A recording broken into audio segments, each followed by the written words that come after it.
ملک بھر کی طرح تحصیل پیر محل میں کشمیری بھائیوں سے اظہار یکجہتی کے سلسلہ میں مختلف ریلیاں نکالی گئیں، جس میں ہزاروں افراد نے شرکت کی۔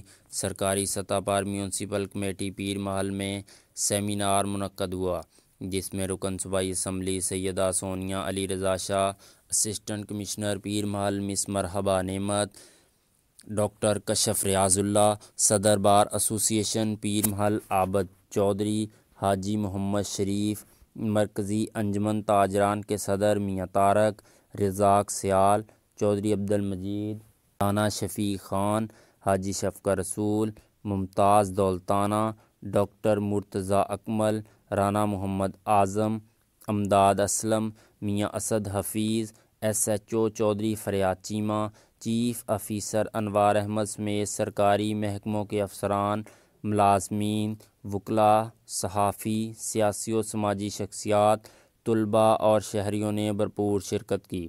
سیمینار کے اختتام پر میونسپل کمیٹی سے صدر بازار تک ریلی نکالی گئی۔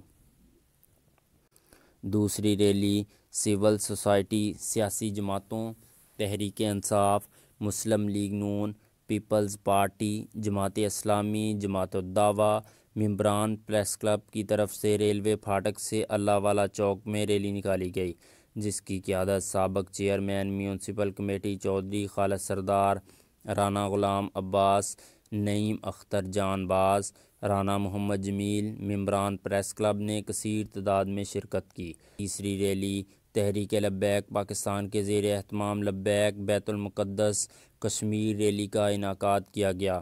ریلی ریلوے پھاٹک سے اللہ والا چوک تک نکالی گئی۔ ریلی میں کارکنوں سمیت شہریوں کی کثیر تعداد نے شرکت کی۔ چوتھی rally government Farid Bakhsh science degree college میں نکالی گئی۔ ریلی کی قیادت principal Rana Altaf, vice principal Chaudhry Nasir Mahmood نے کی۔ ریلی میں شریک طلباء نے ہاتھوں میں پلے کارڈ اور کشمیری پرچم اٹھا رکھے تھے۔ پانچویں ریلی سندیلیاں والی میں نکالی گئی، جس کی قیادت چودھری ارسلان سعید، شیخ محمد عباس، سندیلیاں والی پریس کلب کے صدر اسد عباس اسد، چیئرمین ایوب مرزا، مدثر میو نے کی۔ ریلی میں بڑی تعداد میں اسکول کے بچوں، سیکریٹریز، یونین کونسلز اور شہریوں نے کی۔